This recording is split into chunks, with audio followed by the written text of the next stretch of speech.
এক সময় সচ্চি মাতা তিনি স্বপ্ন দেখছেন রাত্রে। তিনি দেখছেন কি না, নিতাই গৌর, নিত্যানন্দ প্রভু আর গৌরাঙ্গ, তার ছেলে নিমাই খুব বড় হয়ে গেছে। নিত্যানন্দ, সচিমাতা নিত্যানন্দকে তার বড় পুত্রের মতো দেখতেন।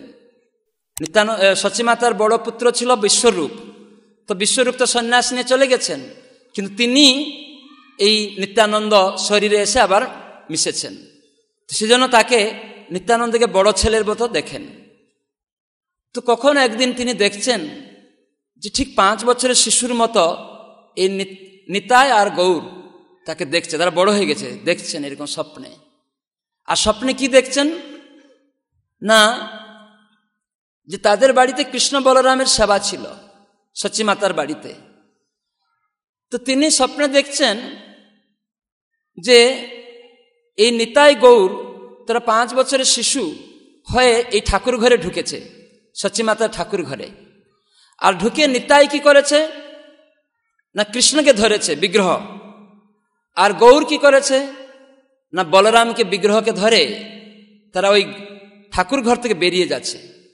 তো বেরিয়ে গিয়ে 4 জন হয়ে গেছে সঙ্গে সঙ্গে। তখন তাদের মধ্যে ঝগড়া লেগে গেছে।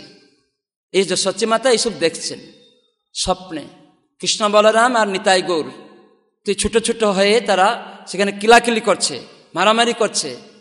তখন কৃষ্ণ বলরাম তখন নিতাই গৌরকে বলছে, দেখো এইখানে এই যে বাড়িতে আমার মা মাখন ছানা দই যা দিয়েছে সব আমাদের, এই বাড়ি আমাদের, তোমরা কে এখানে ঢুকেছ, ভাগো।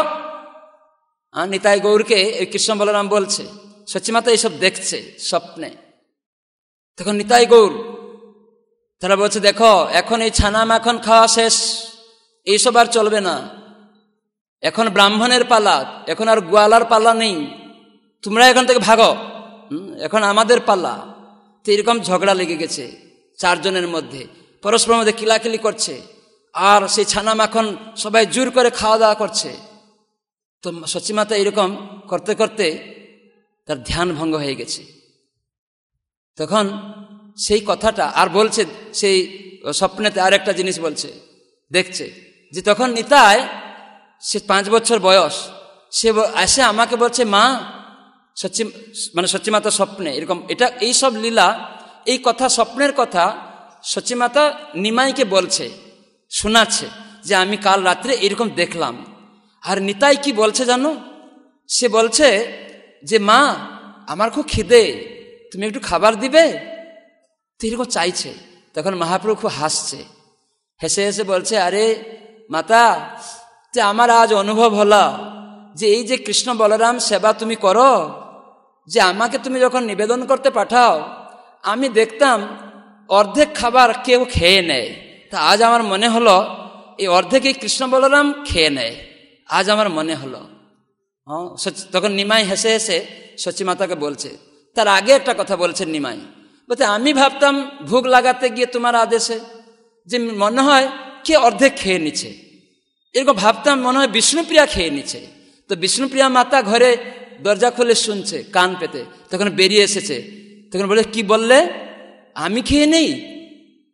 তখন হাসছে বিষ্ণুপ্রিয়া, সচ্চি মাতা সবাই হাসছে। এরকম কৃষ্ণ যখন নিমাই এই কথাগুলি বলছে, তখন গৌরাঙ্গ বলছে, না, আজ আমার মনে হলো বিষ্ণুপ্রিয়ার কথা ভাবতাম, না না, তোমার এই স্বপ্নের কথা শুনে আজ আমার মনে হলো কৃষ্ণ বলরামই অর্ধেক খেয়ে নেয় আর অর্ধেক আমাদের দিয়ে দেয়।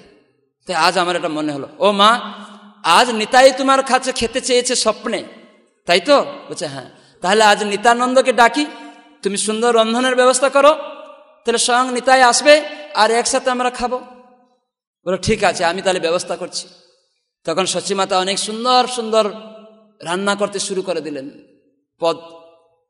তো নিত্যানন্দ প্রভুর কাছে মহাপ্রভু গিয়ে পৌঁছে গেলেন, হ্যাঁ, এবং সেখানে কৃষ্ণ কথা রসে মত্ত হলেন আর বললেন, মা আজ তোমাকে ডেকেছেন, কিছু ভোজন করাবে।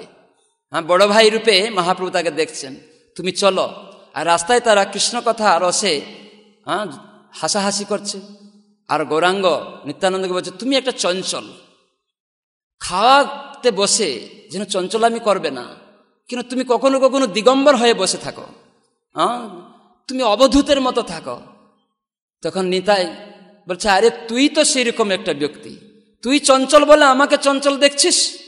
তো এরকম দুইজন কথোপকথন করতে করতে নিতাই গৌর সচিমাতার ঘরে প্রবেশ করলেন। তখন এই সচিমাতা খুব রন্ধন রন্ধন করে রেডি।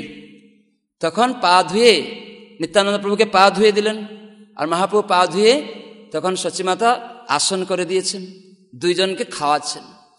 সুন্দর করে সব পরিপাটি সুন্দর প্রসাদ নিবেদন করছেন। খেতে খেতে সচিমাতা একটা অলৌকিক জিনিস দেখছেন।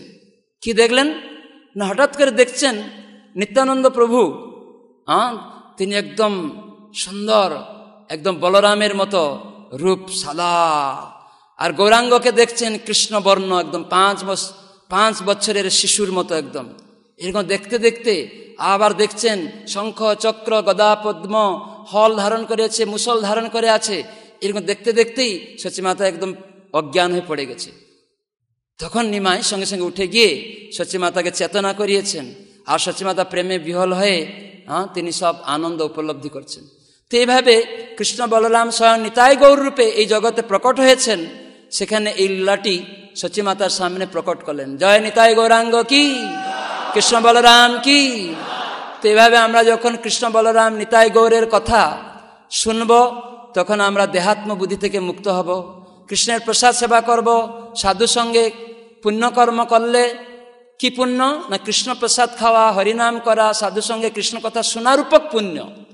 এর দ্বারা চেতনা মার্জিত হয়, এই দেহের ইন্দ্রিয়গুলি পবিত্র হয়। আর তখন আমরা ভগবানের সেবাতে যুক্ত হয়ে আস্তে আস্তে আমরা দেহাত্ম বুদ্ধি থেকে মুক্ত হয়ে আমরা ভগবানের সেবা করতে করতে কৃষ্ণ ভাবনায় দেহত্যাগ করলে পরে জন্ম মৃত্যু চক্রে বারবার এরকম ঘুরতে হবে না।